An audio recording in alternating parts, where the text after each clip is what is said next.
I listen to a lot of behavioral podcasts too. There we are. Boom. Mission DeFi is what it is. These guys are really good. I like them. They're super funny, and it's good. What's up, Joe? Hey, what's up, party boy? Welcome back from the left coast. You hear that? It was a good time. We had a lot of fun out there. We went a little nuts on tacos. I don't know if you saw my post about that. I did. That's your favorite. Well, dude, it was great because we're out there, and San Diego. I'll send you their link. I like them because they're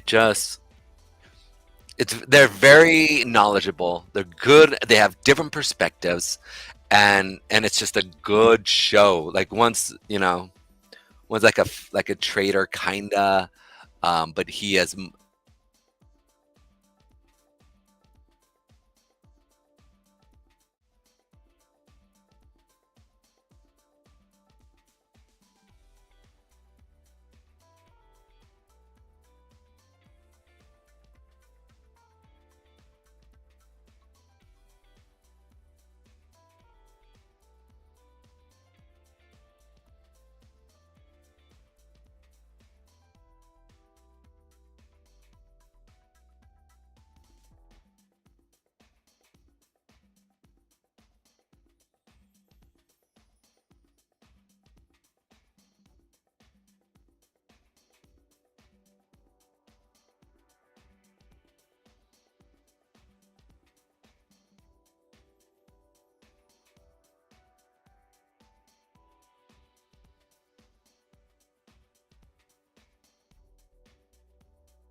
All right, everybody, we will be with you in just a moment.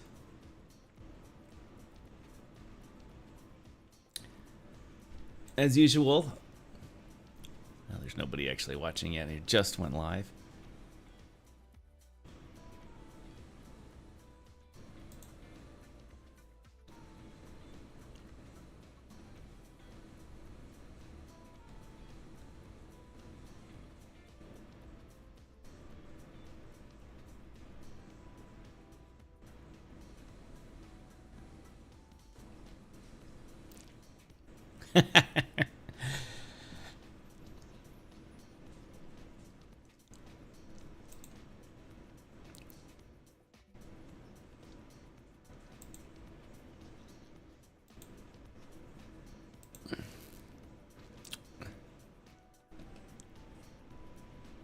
All right, ladies and gentlemen, we're getting this show started here.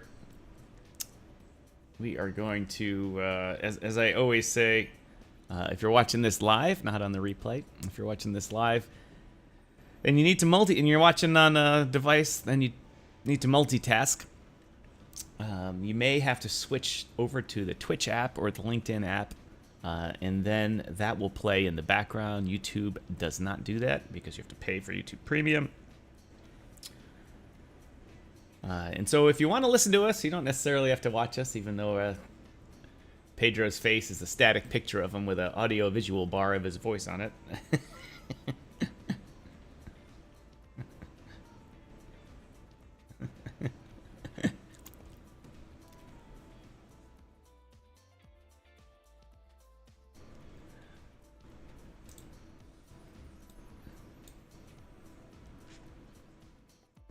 Right.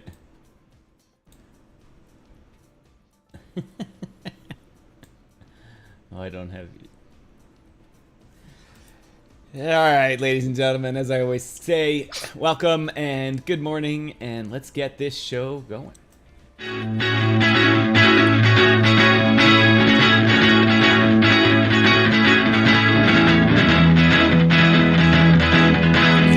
actually a really good thing. How you don't have to kind of talk and everything comes on.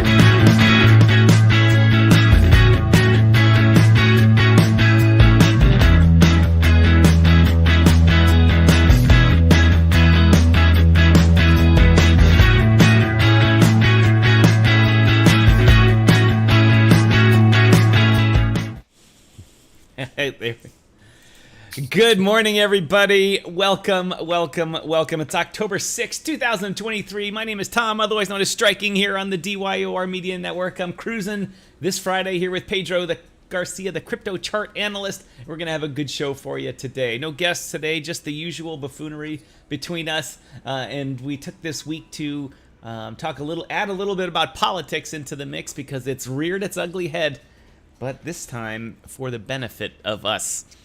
There's been we've only been on the air just one other time this week. We took a few days off. Can't do this every day. Wish we could bring a great show to you every day, but until that big sponsor in the sky kicks it in and drops the big bomb on us for the Series A, B, and C funding, or just $50 here and there is fine. We can't do this every day. But anyway, it's been a good week. I always say what a week it's been. And yesterday, Pedro and I got into it about politics and all kinds of stuff. We went off the rails, and I thought to myself, well, we didn't talk about that enough. So today we're going to go over the politics in Washington again. But first, we're going to talk about the markets. Pedro, welcome to Friday, October 6th. How's it going today? It is going well, man. It's a little cloudy where I'm at, but I have to admit the fall colors are out, and it's beautiful. And Starbucks has their pumpkin spice it's soccer mom latte time. Yeah, with Lululemon and kids in tow. So, well, everybody, for those of you that are listening, I know the Friday morning crew is a little small, and I usually pick up a lot of people from Europe here, from the friends in Switzerland, as they say. But it's Friday afternoon there. Friday, it's beer 30 time there, so we're not getting a lot of them. But anyway, for those of you who are listening wherever, please comment, follow, share, like. You know what? Do it. Do it. Like, share, please. This will help the algorithm gods like us and push us out, because we're putting we are feeding them, and they like being fed, and so they push us out.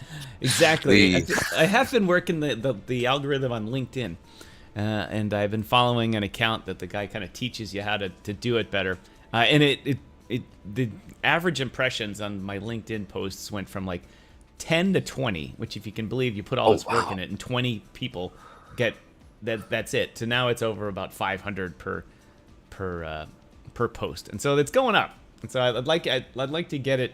I'd be happy with it in the few thousand range per, not just like random post, but when I have a show announcement or something like that and say we're going to be on the air. And so it does work, and it works to ask and say, I know you're out there watching. Hit that like button and the subscribe button and comment. If you comment, I will answer it and engage you. We will have engagement, and that's what drives all the algorithms, is engagement. Because the more engaging it is, the more the algorithm believes you have good content. We're tricking them. we trick them, right? Exactly. So I got up here: comment, follow, share, like, do it. I follow this YouTube guy who's a British guy living in Chicago, and all he does is talk about the differences between England or the UK and America, and it's really funny. He uses lots of humor, but gives a historical reasons why certain words are used and all that. But he always does this thing where he zooms in on his face, and he yells, "Subscribe, do it now!" And with his British accent. Yeah, and he said later on, he said, when I started doing that, my subscribership started jumping immediately. So it works. Ask people, and they will help you out. So I'm asking you for your help, ladies and gentlemen. Pedro's asking for your help. And now Pedro is going to ask ask his charts, what the markets are telling us. Pedro, what are the markets telling us? That is a great question.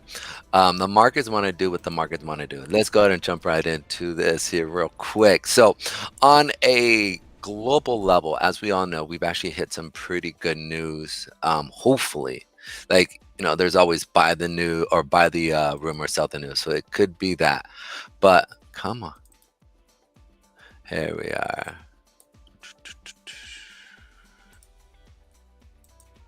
Come on. There you are. Boom. What's gone on in the past hour or two with the market? The market here is so, again, we're still bouncing off these higher time frame SMAs, but we are showing some strength as if we might be getting through it. At the beginning of the month, we didn't really put much of a wick here underneath us. So for personally to me, I know that we'll always, if we don't put a wick at the beginning of the month, we typically come towards the middle or the end of the month where we will come in and put this bottom wick here. So you can see here on the month, we don't really have much of a wick. So Right. That's an indication to me to say, hey, well, we're going to come down. That's why I'm bearish on the year, because typically that means that if they're going to come back and put it in. So here as the month, you can see we didn't really put much of a wick in, but we do have major support of that 50 period moving average on a monthly chart, which is a really strong indication of, just strong support. But it didn't go down first. So for me, it's always a whether it goes down or up, I don't really care. I just want it to move, right, so that I can trade it. And this is an indication of a good bearish sentiment that's coming, right? So we went up first to go down. When I look at Bitcoin's daily chart, it's kind of a sausage party here. Looks like spaghetti noodles here, right? We got 3 spaghetti noodles over here, 3 spaghetti noodles over here. So with that said, it just kind of puts me in a predicament saying, all right, there's not really any real direction, kind of indecision. We're playing ping pong back and forth here. So we are going to do that until we see a breakout here. So unfortunately, this is just a sideways market until we decide to pick up a direction. So, or maybe over the weekend, we'll see it come back up here to the 28,000 mark and come back down here, maybe do a sell-off into this area here of the 26,000 mark area. But just understand we're in this sideways pattern right now, and we're playing. But again, from a fundamental level, with the change in the politics for crypto, potentially we could see some major news where we could see some big pumps. So it's one of those things that is, again, hurry up, wait and see. Well, let me tell you the weird feeling I have in my stomach. All of a sudden, there's this little turnaround here, and your chart shows it quite well here. I'm pointing at the bottom wick here, about halfway between the big drop. Yeah, that right there. And so it got all the way down to there, and then the market started turning around. And the market sentiment on social media and in the crypto news was that, oh my God, we're on fire. We're going to 1 million. It's the bull run. All of a sudden, market sentiment went crazy. I don't know if it's the actual real people that have a lot of money saying these things or if it's just all the FOMO pumpers. But every time that happens, people start throwing money in the market. And it drives FOMO buying. And I just have that feeling again. It's going to make that big red candle that you have right there. It's just waiting to do that. There's a couple of big institutions or market makers who said, hey guys, you guys have pumped a lot of money into the market. We're going to take it today. And we are going to have a nice weekend. And you are not, because we took your liquidity. Yep. I just have that feeling that it's going to happen. I don't have any technical reason for it. Just from watching the patterns of the great interwebs or great BTC on the interwebs, is that it just seems like it's pumping here. And as you see, that the curve is your little flag there, or whatever you call it, the things are going up in a logarithmic thing there. It's like there's gonna be a reversal here soon, just from a practical point of view. It's not gonna keep going up. It's either gonna halt it's above. What are your red lines there? What are those? Those were resistance they blew through. Yep. Yeah, and so either people say, "Oh my gosh, it's gonna go, it's just gonna blow the top off us," but when you watch the market sentiment, it's like you see Mr. Burns behind the scenes, getting ready to hit the sell button, sell, like the first guys to sell out a meme coin. I can't use that word anymore, but the quick sellers, and it just feels like it's just going to rain on everyone's parade here, and everyone next week, when everyone comes back after the weekend, they'll be like, "Oh man, this market sucks." Just have that feeling, Pedro. There's no real data science to it or anything. No charts telling me. It's just. No, I think you very much could be right. I just don't want to discount. I mean, the national news, and I always say this, and this is gonna make some people mad, but the reality is I feel technical analysis is what drives the news. So, I agree too. Particular, whereas people would say it's the opposite, right? Like it's the fundamentals and the news that drive technical analysis, but the institutions need to have a way to be able to make money on a technical basis every single day. And so they use these type of tools, and one being just good news to push the market up so that they can flip it around, because they need buyers for their shorts. And so they need to bring in the fodder here to push it up. And I'm very much brought that up very much. And by the way, dude, last night I saw 2 shows of the Clintons. Or excuse me, not the Clintons. Here come the conspiracy theories. Yeah. The Simpsons, bro. The Simpsons. Oh, the Simpsons. Oh. Yes, definitely conspiracy theory. All right, guys, put on your 10 helmets, I thought 10 you meant hats, about right? Hillary and Bill Clinton. I was like, oh, there's all kinds of conspiracy theories around that one. But there was this thing of the first president where Lisa becomes the first president, right? Right. And I had this guy legitly this guy I follow on Facebook. I think the guy's name is like 1 million people. But he says, "Oh," and when I watched it, I watched because I think they're funny, and there's definitely different levels of humor, right? Like they have the kid humor, then they have the mid humor, right? And then you have almost like that, like the slapstick humor with the like the adult humor part. You're like, I think they're awesome. But this guy has 1 million followers, and it was really interesting. I don't know if he did it purposefully or accidentally, but he basically says that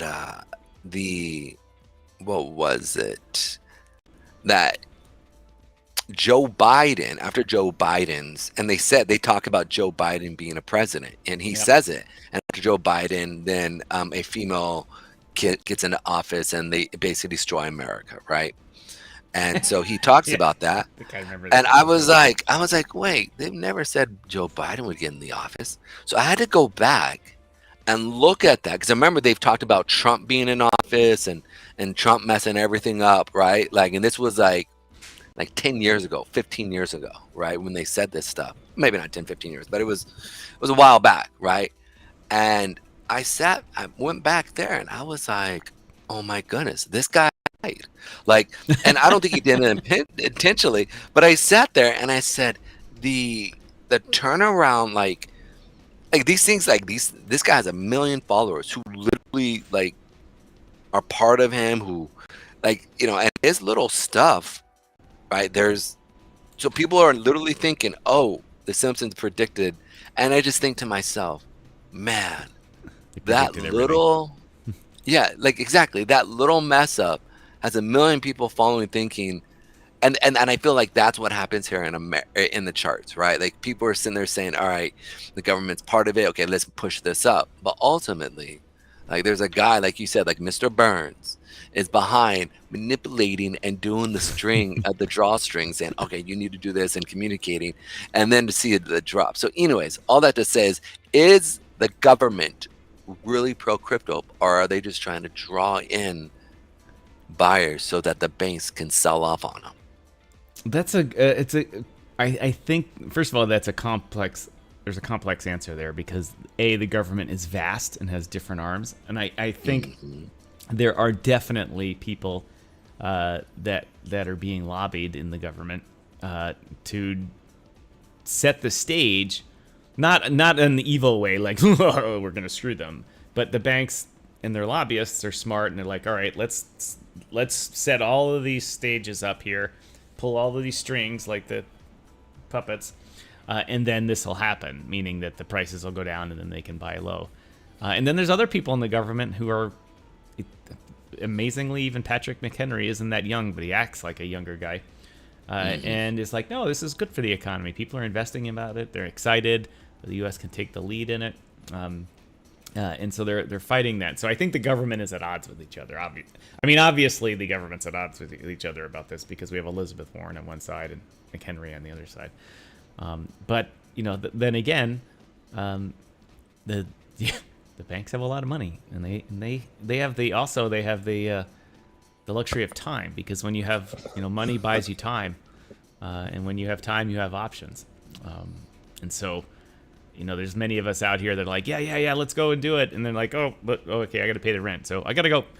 Where the banks are like, well, let's take the private jet over to the next lobbyist event and that type of stuff, and they have time. So like I said, time buys you options, or money buys you time buys you options. It's interesting when I think about that ability to be able to sit there and really just plan what you want to see happen in the world, whereas the average man is sitting there just working and doesn't have the ability to do that. Like you're so exactly busy. Nope. You're right. Oh, one thing I had on my list here that we didn't get to yesterday when we were talking about.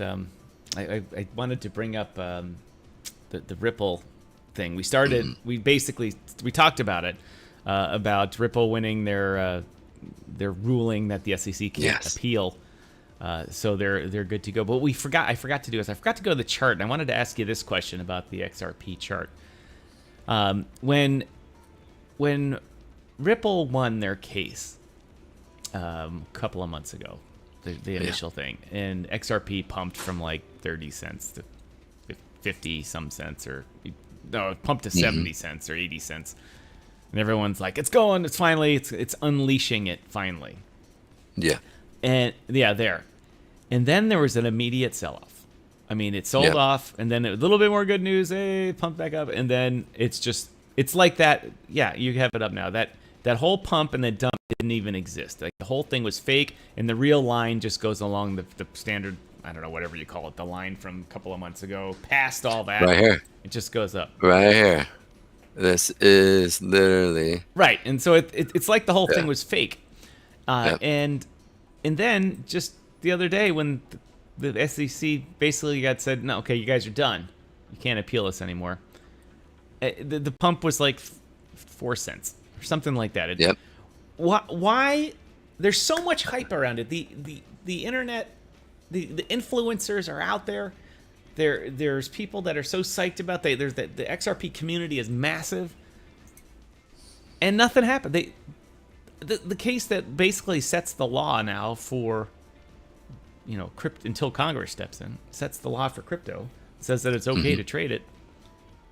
I got nothing on the pump. XRP should have doubled, tripled, 6x, something like that when the SEC wasn't lording over them anymore. And they got nothing. They got nothing, and they'll like it, Spalding. And I don't understand that. And I was wondering if you had any insight on that at all. I mean, the market couldn't have anticipated all of this stuff. I mean, some market always anticipates a lot of stuff, but not all of it. What do you think? Yeah. Well, so let's look at the actual buyers and sellers. So if you look at XRP, this is the XRP buys longs, okay, versus the sell longs, okay, or not the sell long, but the shorts, right? You can see here that XRP from April had this huge push up, right? But ultimately, if we scan out and we look, like you can see, like people have been taking profit on this thing for a while. All right, like if you look at this, this is right. And so now we can sit there and we can look at this. And I don't know who's taking profit. We don't know, right? But the reality is this: is we saw that pump from here to here. Yeah. But all this is just the opposite of what we saw on the chart, right? So when it exploded, look at all those sells. Look, when this goes down, that means people are selling, Right. not shorting, selling. So they're taking profit as it exploded. And I brought this up when we were actually, when we talked. I said we had a huge sell-off, not, and granted, and then we pull up the shorts. People also shorted this around that same time. So this is what I'm saying, right? People were shorting. That's why there was a huge push. Now people have taken off their shorts. Okay, they're taking off their shorts, and that's why we're seeing a decrease in shorts altogether. But again, like if we look at this overall, when you come back and you look at this, the amount of shorts to the buys on this are almost either more equal or at the same level, or a little bit higher, right? But it's not a substantial difference. And before you see a market really push up, you have to see it push down to a level where people want to buy it. And you can even see here, and the way they do that is through shorts. And you can see here that there's not a lot of shorts.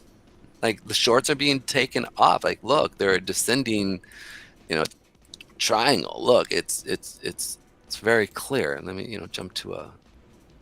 And people don't. This is the other thing. This is so unpopular to preach. People get mad at this when I bring this up. So, like, if you guys are mad, I apologize. But you can see here, like, I don't know. It might just be the Jeets. Just straight up Jeets are sitting there just going, or it's XRP needing to fund their massive payroll. Exactly. It's exactly. So it's one of those moments. Give me 1 second. Just give me a second. I have to take this. Give me one moment. Sorry about that, guys. Anyway, Pedro will be back. I'm sorry. Go ahead. Yeah, I just had to take something real quick. Yeah. So yes, I just had to let a guy know, hey, let me call you back here. I'm on show. So you can see here again, like there's money that's being drained out of the liquidity, and it's not. And where is that money going towards? Right? Obviously, it could, like you said perfectly just a second ago. Is it the people that are behind it? That are doing it? And I don't want to sit there and say that, because they're doing some good work. Right. I know like I say, everyone pumps up Ripple and they're so great and all that, but behind the scenes they're funding this all the CBDC research. CBDC. I get that wrong every time. And they're pushing that with all the governments, and so and they're getting traction with it because they're spending so much money on it, and they're teaching unknowledgeable or not knowledgeable, whatever the right word is, legislators in various countries about it, saying, hey, this can be a great thing, and they're just going with it. And they're here's a good example. They're like, oh, we're taking the people out to we're lobbying the government of South Africa to do this. Goodbye, Mrs. Striking. Bye, Mrs. Striking. She's off to the office. Let's say here's what I worry about, and this happens in every business in the world, is that okay? We want a CBDC in South America or South Africa. They don't have a great handle on their central bank. Their economy's a mess. This will help them. And then so who do they lobby? They lobby the president. They lobby the minister of finance. But really, the people they lobby is all of the assistants that work for these people. And they take them out to nice dinners, and they wine and dine them, and they say, oh, we're going to have a conference in Switzerland, and we're going to have a conference here, and they invite them all, and they pay their way to go there. And these people get wined and dined, and it's a gravy train. So what do you think is going to happen when they say, oh, we're thinking about putting in a CBDC? All the assistants tell the bosses, it's a great thing. I know you don't understand it, but we've been doing a lot of research, otherwise known as hookers and booze. And I have a great story about that from Dubai also. Or not Dubai, from a country over there. I can't say that. Can't link those two topics together. And so they get a lot of traction with it. And it takes it. Then the presidents, all those governments over there. When I did my thing about BRICS, I talked about how basically people kick up the bribes, just like an organized family. And the president makes money, and they're like, okay, let's do this. And then, of course, that ends in flames, and the military takes over, and president's on a slow boat to an island in the middle of the Pacific. But as I say, I digress. So Ripple is funding all of that. Yeah. While XRP is our charm with the charts here, saying yes, we can make money on it. They're fighting the SEC, and so I just can't blend the two, because it's like Luke and Darth Vader. Really, it's what it is. It's Luke and Darth Vader in the same person. It's Darth Vader. What's his name when he was younger? Anakin.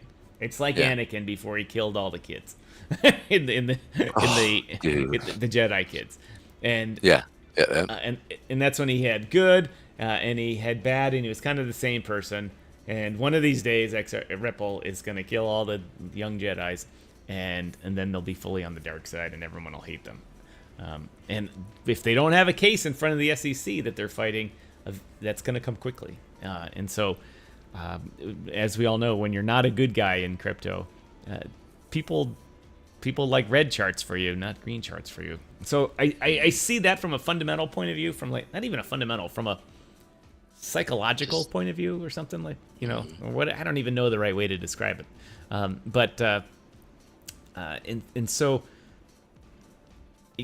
it's just this whole XRP Ripple thing. This is about the fourth time I've brought this up on the air. It just flummoxes me, and I don't get any good answers from anybody. I ask online, I ask on LinkedIn, I ask on Twitter. Everyone's like, we love Brad Gunninghouse, or whatever. Whatever the hell his last name is. Besides, I'd like to have you on my show there, Brad. So, the fact that I said your name wrong, don't worry about it. Well, one day. But I want to bring this up because this is really interesting. So you can see here that I wanted to look at the date, because I was thinking, wait, I don't think this was the date, because I thought it was. I remembered the sell-off actually happened a couple days later. So you can see here, like, this is the actual initial day of the news on XRP. Now XRP, you can see here. Right, and we can check out SHIB too, because SHIB actually had something similar that happened. Remember, SHIB Army. SHIB algorithm. Shibarium, SHIB algorithm, Shibarium. That's right. What was it? There you go. I forgot about that. Right. The name that must be named. So you can see here that as we exploded here, there's a lot of volume. Right. Boom. In comparison, right, like for the previous days, huge amount of volume, but not anything exceptional. I mean, look, this huge sell-off, right? And look at this. We literally 6 days later, 1, 2, 3, 4, 5, 6. 6 days later, 7 days from the actual day, 1 week later, you see it sell off to the same amount of from buyers to sellers, right, and then continue down. Okay, so you can sit there and see, like, look, these are the buyers and sellers that we can see actually going on. Then we look at the shorts, and this is what's interesting. Where is it? July 13th. July 13th. There you are.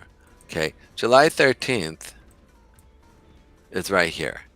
You had the shorts being called, so obviously shorts went up, right? Then shorts came down and sold off, but the shorts were being established. So the next few days, you see shorts being established again, boom, and then shorts sell off. But you still see the shorts keep putting pressure on it, and it doesn't go down until later, right? Once they really start pushing it, and they starts to make, and they reestablished the shorts. Yeah. How many days was it? 1, 2, 3, 4. So let's look at 4 days after the initial pump. Boom. Where are you, XRP? There you are. you can see, here we go, 1, 2, 3, 4, and then you see it push up. XRP, USD, yep.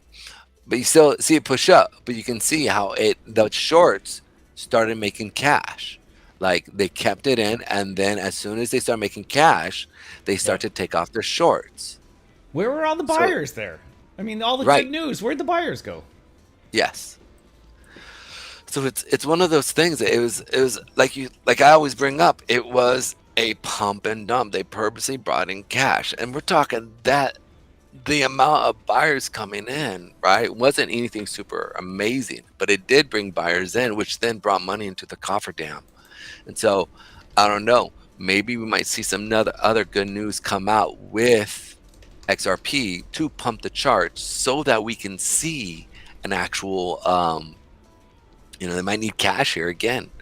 So, it's coming to a point, every time they probably need cash or, some good news come out about Ripple. I mean, they could be, like you said, hand in hand with the U.S. government because of what they're doing with the CBDC. It's not just the U.S. government; they're hand in hand with half the governments of the world. I mean, if you just Google the articles about CBDCs, you see that the big lobbying effect. And I kind of paid attention to that stuff a while ago, but now that Mrs. Striking's a lobbyist here in Canada, and I spend a lot of time researching stuff for her. You get to see the patterns, and you get to see, you're like, no, I know they're funded by that group. No, same words, same this, yep. And I see that here in Canada. There's a group here that was taking Ripple's money, and a lot of the things they posted about their positions, and they're helping other people out, are all normal crypto stuff. We support this. And then their position on CBDCs was off compared to the crypto world. And I was like, well, that doesn't make any sense. Why are they supporting this? And I did a little research. I'm like, no, they're a front. Ripple's funding their organization, and they should be declaring that. If you're listening to me, you know who you are. You should be declaring that in the Canadian Lobby Register, but you're not, and you have to, and they're not. Canadians have very strict lobbying rules at the federal level. Provincial level, not so much, but federal level, and you get a lot of great information from it. You can literally look up, what companies are talking to what officials and what about. And they have their tricks to obfuscate things, but if you look at them enough, you can figure it out. And you can see where Ripple's sticking its fingers in there. You can see this happening, right? This is a great way for money. I hate to say it, but is that the new face pattern coming up there? Yeah. But I really do see that type of thing coming. It's interesting.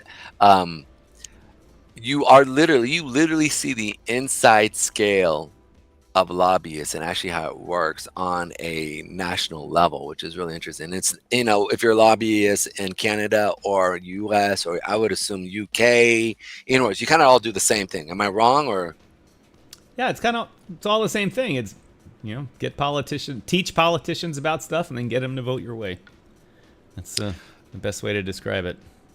And I would think that there's this side behind where if one politician needs to learn about something and another politician needs to learn about something, right, that you would almost have a collab between the lobbyists to say, hey, look, if this happens, I will kick off certain cash for you here. If you do XYZ, which is going to help mine, then I will help you here. Much like we have bipartisan agreements within the U.S. politicians, I would assume that you would have the same thing within the lobbyists. Or am I wrong on that? No, there's all kinds of, I won't use the word tricks, but I'll use the word ways to legally do stuff, and without ever talking to the politician about it. I mean, you research what a politician does and the charities that he likes and the things that or associations that he likes, and there's a lot of legal associations out there that can fly a politician somewhere for an event, and on a private jet, and the politician only has to pay the equivalent of whatever the first class fare would be that day, but he goes and wine and dine on a private jet. And then the organization goes and funds that organization. like Tomco, if I wanted to lobby elected official Pedro, I would go find your foster care charity that you like so much, and I'd drop $1 million on them. And all of a sudden then the politician says, oh, Tomco is a good guy. He fosters, donates to the foster child thing. And then you do my bidding for me because you're like, yeah, I'll vote for that. And then when you get out of office, you have a $300,000 a year consulting gig with the foster child group. And that's because that I paid for. And if no one ever talks about it, if I never bring that up, then it's like, well, who can prove that's a tit for tat thing? Look at the face. Hope that's not me. But then again, if you do talk about it, you can get in trouble. And I say that because that's exactly what happened when Illinois Governor Rod Blagojevich sold Barack Obama's U.S. Senate seat for a $300,000 a year consulting gig. When Barack won the presidency, his seat was vacated, and the FBI has him on tape going, "This is like gold. We're going to make a fortune," or whatever his exact words were. And so there's so many shenanigans, you can never keep up with them. And because now information's so easy to get, research is easy to do. So there's more ways to lobby someone than just go donate directly to their campaign. And it's almost impossible to stop, especially in the size of a government like the U.S. And the Canadians have a much better handle on it because the press just has to focus on so fewer people that it's easier to ferret stuff out. But in the U.S., it's too vast. It's too big, and the money is too big that it really takes a large scandal to get the attention of the press or to get them to do anything. But the politics have been going strong in the U.S., and that was the topic of the show today. And we didn't really get to it. But as always, we get rambling about stuff. But it was a good week in politics for sure. Let's see if I can bring up the oops, that was the wrong button. Let's do this one and then that one. Here we go. Now the background shows the both of us and Mr. SBF, but that's not what I was looking for. SPF, that man, I'm shocked. Like he's gonna actually stand trial. It looks, yeah. The headline here is Sam Bankman-Fried's, whatever the hell his name is. SBF's lawyers test the judge's patience. Could take weeks for prosecutors to make their case against Bankman, but only 3 days were needed for the judge overseeing his trial to lose patience with the former crypto chief's defense team. Judge Kaplan was visibly and audibly disgruntled and mightily displeased with Mark Cohen and company. Thursday, on multiple occasions, the white-haired federal judge chastised the defense attorneys for asking imprecise and repetitive questions of government witnesses during one especially aggravating cross-witness examination. He called the attorneys over for a sidebar slapdown. I've given you a lot of latitude, but the repetitive questioning needs to be curbed. So this is going to be I think the attorneys are sitting there going, we are going to make a lot of money on this. And let's just drag this thing out as long as possible. We're making $5,000 an hour. Let's take all of SBF's money before he goes to the joint and loses it all. Where's my Patrick McHenry article? I hate these dynamic web pages when you call up a page and you're like, you have the article here and then they update it and your article's gone, and you're like, dude, even when you open that page up, you're like, I clicked it, and it doesn't really take you to a new page. Just formats the page so you can read that article. And then you go away from it for a while and you come back and it's gone. And you're like, mother changes. Dude, that's why I always. So I don't know if people know this, but I will copy paste that exact link, send it to my. I know I almost sound like an old guy here, but it's called Skype, and it has a specific system where you can actually, and it says for you, and it goes across all of your platforms. And if you want to put, it's just you put your database of links and stuff that you like. And dude, I can't tell you, like, let's say I need to get directions somewhere else, right? I'll post it there, and put it in, and so I can go to my computer or something like that, right? And it's across platforms. I put like essays. I love it. Anyways, just side note for that. And then I do want to say, where are we on LinkedIn right now? Yeah. Okay, perfect. All right, go ahead. Keep going. Go to via the the Tom Herlihy profile. Anyway, but a little good news. Like I said, I've been in Canada the past month or so Canada-centric on a lot of these things. The Canadian Securities Administration has basically said stablecoins are legal. There was a ruling they put out yesterday. Not a ruling, but guidance yesterday. They provided before the final rules come out. But they said they've provided interim guidance on trading stablecoins, emphasizing a need for transparency and caution. Of course, they're like, watch out. But they basically told everybody, it's fine. Let's do it. Has issued guidance on the interim approach of value, referenced crypto assets, specifically stablecoins. The CSA is going to allow trading of stablecoins that meet certain conditions, maintaining appropriate reserve of assets and providing public information on governance and operations, yada, yada, yada. All the normal stuff for safely listing something as a security. Not necessarily calling it a security. The CSA here covers more things than, there's not as many groups like in the U.S., the CFTC, SEC, this, and that. Here, the CSA does a lot more under one roof.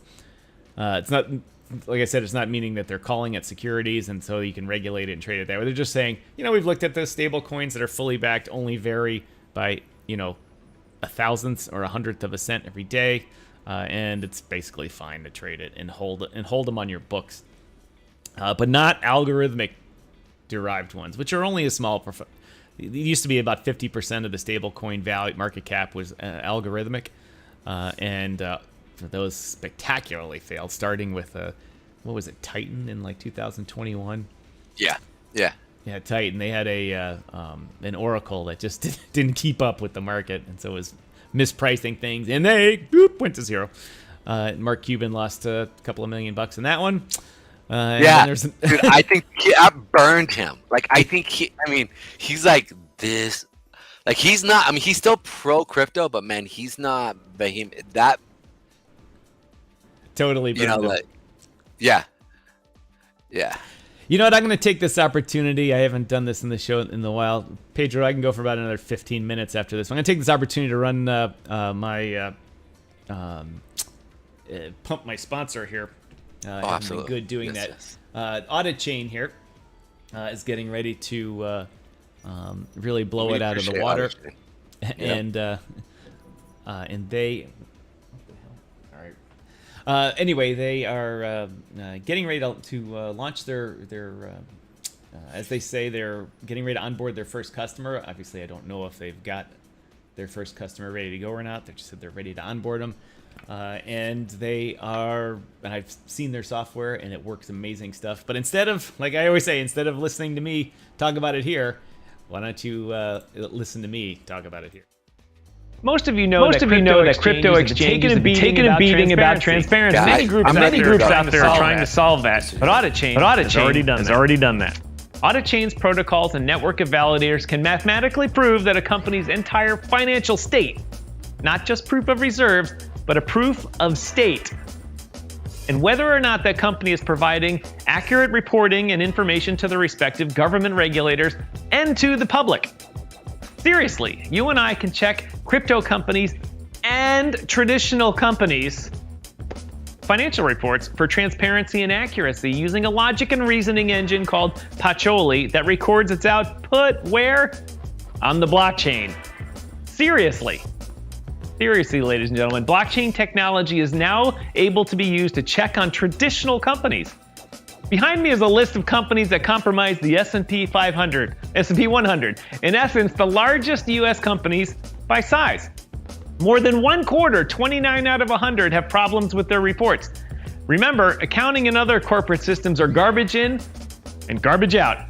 So if there are problems with the data out for these companies, in red here, what does that mean? That's right, ladies and gentlemen. There are problems with the data going in.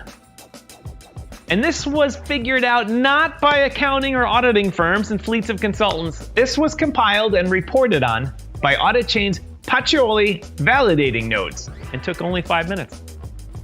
It's revolutionary, and it's a disruptor technology. Auditchain. All right, ladies and gentlemen, thank you to Auditchain. I put it up back on the screen here. Auditchain.finance. You can go find them there, and links to their Telegram, their Discord, and their white papers, and to learn all about their Luca and Pacioli. Gotta say it like Italian. Pacioli software. That frankly, it's amazing. It's amazing, and I don't know why all these Fortune 500 companies or the 10,000 reporting companies aren't immediately using it, because we catch all so many of their errors. It is amazing. Look at that. I forgot to change the picture up there in the corner. Thomas. Anyway, Pedro had to go here. He had a top of the hour appointment here. We started a little late today. Let's see if I can fix that. We started a little late today. But I did want to talk some more about the politics of this, and a lesson that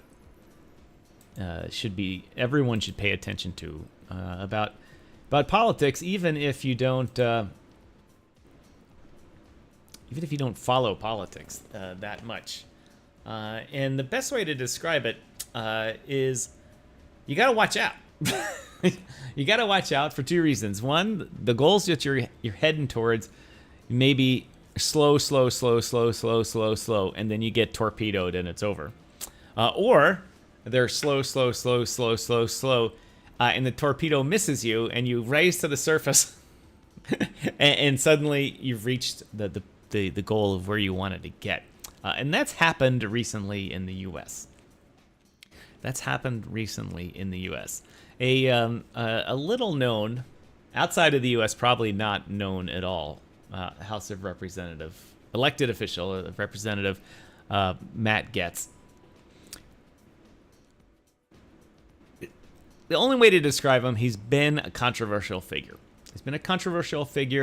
He's one of these guys that supported Trump, which nobody likes him for that, and it basically was pandering to the chump people, and really nobody likes panderers, and so many of these politicians did it that it drives me crazy. Up on the screen here, I've got my thumbnail. I thought I had it on the screen behind me, but I don't. But up in the little corner up here, which you can't see, I've got Matt Gaetz, Kevin McCarthy, and Patrick McHenry, and both of these two in the corner, Patrick McHenry. I'm sorry, not Patrick. Matt Gaetz and Kevin McCarthy were Trump panderers. They just pandered to him. Whatever Trump said, they were like, it's the greatest thing ever. Elections are fraud. Elections are fraud. Behind the scenes, McCarthy's saying it's not. This Trump guy's crazy. But there's recorded audio of him saying that, which he denied existed, and they played it for him. He's like, wow, it's taken out of context. No, here, listen. This is here he's saying Trump's an idiot. Well, no. Anyway, so he pandered to him. Panders. And Matt Gaetz was doing the same thing. And they rode the coattails. They both rode the coattails of Trump's controversies to higher office. McCarthy won the speakership, and Matt Gaetz won his election. Excuse me for a minute.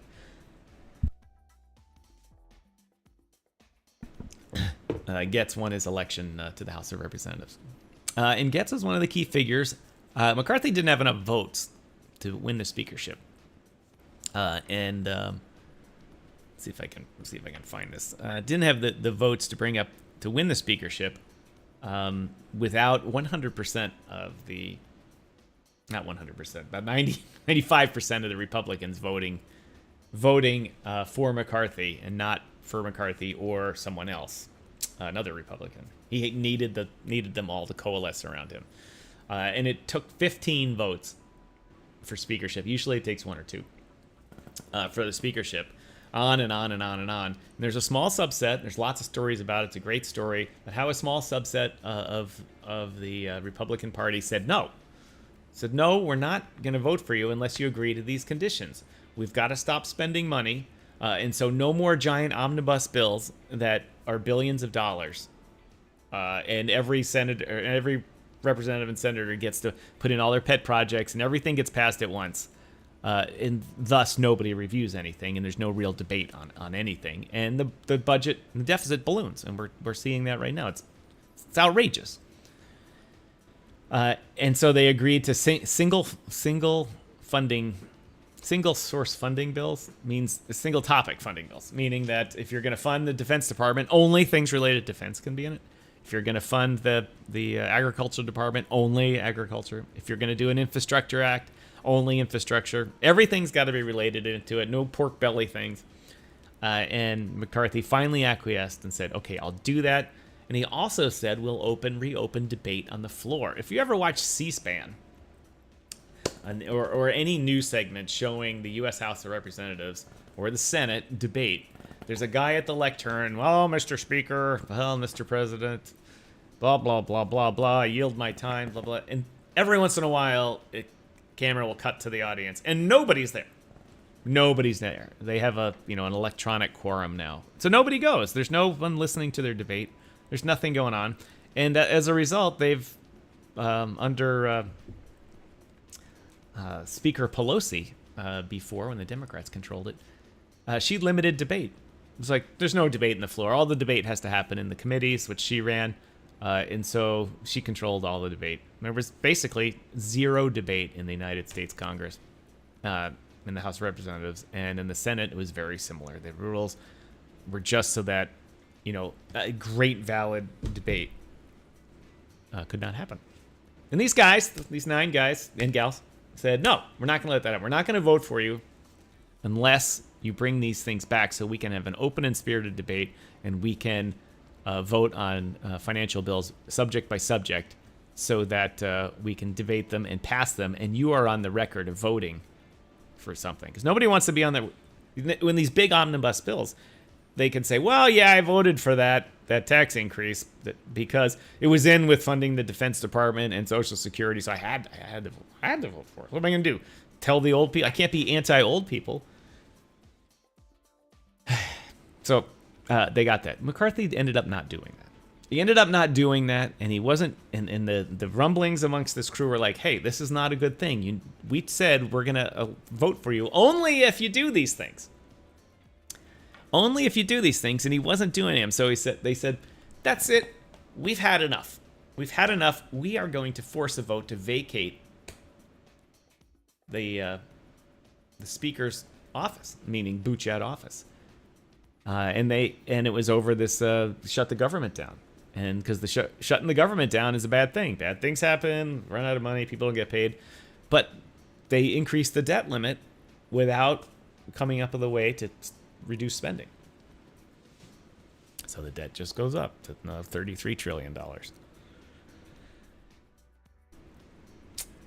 they forced their hand. And the other day, Matt Gaetz said, I am going to introduce a motion to vacate the role of the speaker. And as you might suspect, all the Democrats voted with Gaetz, and then they did a verbal vote to get it on the record. And for the first time in a long time, the House was packed. All 430, I don't know how many seats there are. No, it's not 435. There are more than 435 seats in it. There's Washington, D.C., there's Puerto Rico, the Marshall Islands, a couple other places that have representation with no vote. And in the balcony, it's all packed. The whole thing is packed. And the Democrats and 8 other Republicans voted with Gaetz, and the speaker was out. And it's like, Tom, this is a show about crypto. Striking? Why are you going on and on about this? Why? Why are you going on and on about this? The answer is because you always have to say, be careful what you wish for. Because history starts now. History is being created every second. So as they say, history starts now. So the speaker's out. Who's the new speaker? Well, the guy that got the interim nod, the senior guy. This guy, you can't see him, the little guy there on my shoulder. Patrick McHenry, who's the chairman of the House Financial Services Committee. He came on board. He came on board as the interim speaker. And the interim speaker The interim speaker does what? He sets the record, or he acts as the speaker, third in line to the presidency too. Fun side fact for you non-Americans. President Gerald Ford, who took the office when President Nixon resigned in 70, I don't know, whatever it was, 73 or so. He was the Speaker of the House. And the Vice President of the United States, Spiro Agnew, had to resign. Because of tax problems. He got in trouble with the IRS for not reporting his taxes. So he had to resign. So the office of the vice president was empty. And so Gerald Ford was moved from being an elected official in the House of Representatives to the executive branch and took the office of vice president. And then when Richard Nixon resigned, Ford became president, having never run for vice president or president. And for the first time in history, the president and the vice president were two people that were never elected. Very interesting sidebar. Anyway, so McHenry is now Speaker of the House, and he sets the tone of what's to be voted on, and the agenda and everything. And of course, he sets when the election is to actually vote a full-time speaker, of which he is the next likely going to rally the troops around him. First thing he did, his first action was he booted Nancy Pelosi out of her office. Nancy Pelosi had a very large office, and you all saw it in the January 6th uprising videos. She got the boot. The speaker's in control of all the offices there, and gave Pelosi the boot. Anyway, as I say, striking. Why are you telling all this? It's because he's crypto friendly. He's crypto friendly, and he famously recently took Gary Gensler to task, saying, "Hey, you can't do this. You can't. We're the oversight committee. House Financial Services Committee oversees the SEC. You cannot ignore us. You have to participate with us in oversight. Actively participate, not adversarial participate." And Gary Gensler took the approach of saying, No, we are treating you as an adversary, Congress. And McHenry had enough, and he threatened to subpoena Gensler and haul him in like when these hearings happen, and just oversight hearings. Nobody's under oath.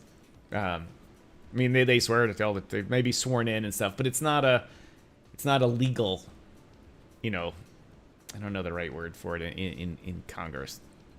It's basically just getting testimony for people, and they form opinions on it.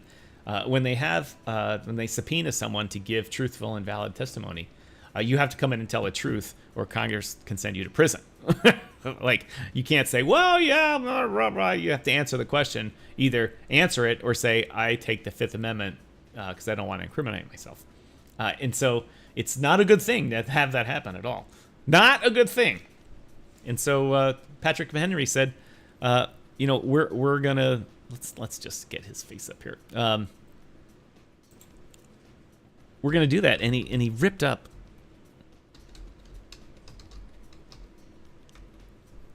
He ripped up Gary Gensler up and down, and in the world cheered, and they loved it. Yeah, here's McHenry right here. The bow tie, I mean, come on, I think it's even a clip-on. Oh, that one. This one over my shoulder appears to be that he tied it. This one, but this picture here is a last-minute clip-on. Come on, no clip-ons and bow ties. Anyway, good guy, and he's not one of these people that just takes his job as like, I'm this guy and he'll do what I say and that type of stuff. He actually tries to learn the subjects, and he's done a very good job learning the. Maybe he just has a great staff. And if you're staff and you're listening to this, reach out to me. I'd like to have him on my show, that's for sure. And now he's the Speaker of the House. So he sets the rules that come out of the financial side of our government. For you non-Americans, and for a lot of you Americans who are just chumps and don't understand this, the House of Representatives is the elected people's house. even though our Senate's elected. They were originally appointed, not elected. So the House is the people's house, as they call it. That's the one in charge of all the money for the government. They're the ones that set the debt limit. They're the ones that set the budget, spending rules. If they pass a law saying, your department can't spend any money doing that, you can't. And so they control the purse strings to the government. So they are a very powerful group. And he's in charge. He's in charge, and he is pro-crypto. And he is, let me rephrase that. He's pro-digital assets and with reasonable oversight. Let's put it that way. Let me be, obviously I'm not going to put words in his mouth for him. No, I've never met the guy. There's a note. I'm like, DMs. Like, no, I've never met the guy. Trust me, if I ever met any of these people, there'd be pictures of me like this.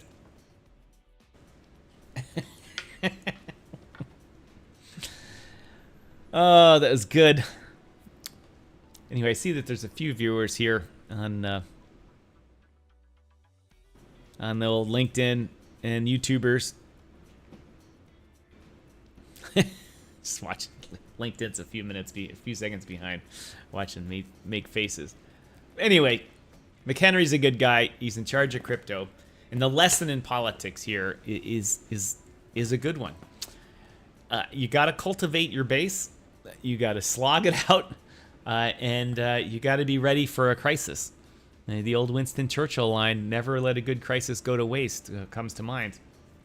And this was a crisis in the House, and the people with the crypto assets that have been lobbying him are all rejoicing now because the effort that they put into it is paid off. The problem is that now that kind of that strong caucus who voted the speaker out, unfortunately, they're all Trumpites. It's unfortunate. There's no worse person in the history of the earth to run a government than the Orange Man. It's just... And I don't understand the people that just vote for him blindly. There's so many other good people that could run for president. And Trump just wants to do it so he can be the man. And I hope he's the man in prison. I really do. Anyway, that's your lesson in politics today.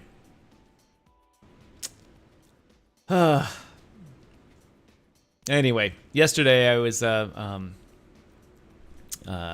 talking about... What was I talking about? No, not that. Not that. I'll just leave this picture up because it's interesting. Yesterday I was talking about that Mrs. Striking was hosting the Honorable Melanie Joly, the Minister of Foreign Affairs, Minister of Global Affairs, Minister for Global Affairs Canada, whatever they call it here now in Canada, hosting her for an event October 11th in Toronto. That vote got canceled. Something's going on, as with always with politicians. The business of the people comes first, they say. So the event is being delayed till, I think, the end of October. More time for you to fly in from all over the world just to hear Mrs. Striking give a speech, and then the foreign minister give a speech as well. Mrs. Striking is good at this stuff. And the reason I'm bringing this isn't just to say, hey, Mrs. Striking is good at these things, so I'm in her good graces. No, because since she's a government lobbyist, discussions I have with her help me understand all this, and it teaches me where to look to find the real story, and to find in Canada it's easy to kind of find who's pulling the strings because the government is 1/20th the size of the U.S. government, and in the U.S. government's very hard because there's budget's so big, moving parts, so many agencies. But she teaches me how to do these things, so I start to see the political picture better. And that's kind of why I started introducing politics into the show when I shouldn't. I should really have two shows. I should have Do Your Own Research Live about what's going on in crypto and neutral base, and then I should just have my own Tucker Carlson style show and raise all sorts of hell. Anyway, I've gone on long enough today. I guess we're on over A little over an hour and a half.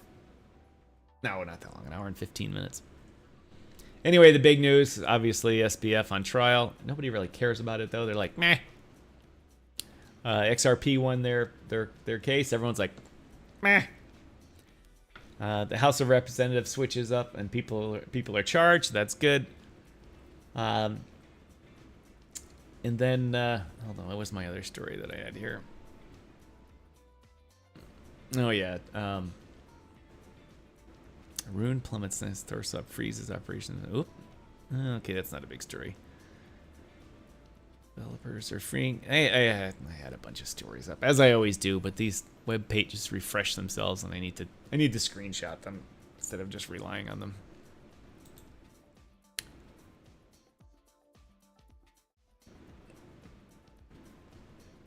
Jennifer, you're reading that script poorly. I use a script every now and then, but you'll know it when I walk around the studio and I explain something in detail. You kind of have to use a script. But the rest of this, you got to be able to talk ad-lib on it. It's so much more fun just to sit here and read the story. Sam Bankman-Fried's lawyers test the judge's patience. Have you seen a Toyota Corolla added 33,000 jobs in September? I mean, come on, you want to kill yourself, right? You want to kill yourself.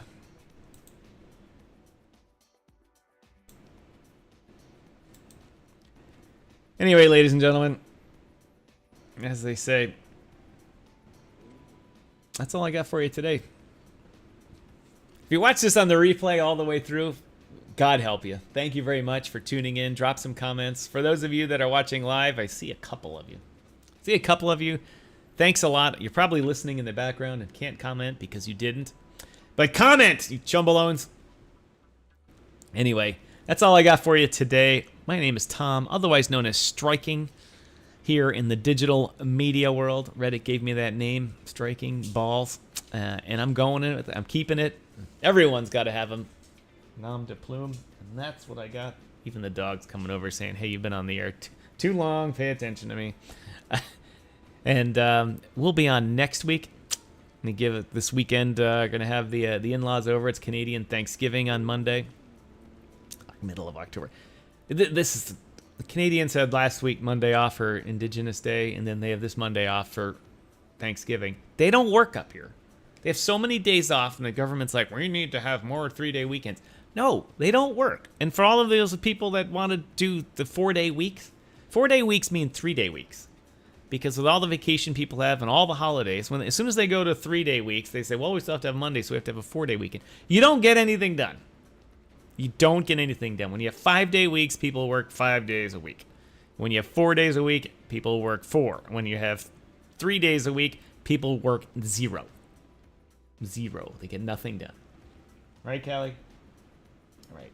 Productivity goes to 0, and the next thing you know, we'll end up like ancient Greece. In the tank.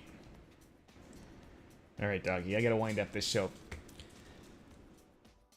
So thank you, everybody, for watching. Appreciate it. My name is Tom, otherwise known as Striking, here on the DYOR Media Network. We'll see you next week, so be there.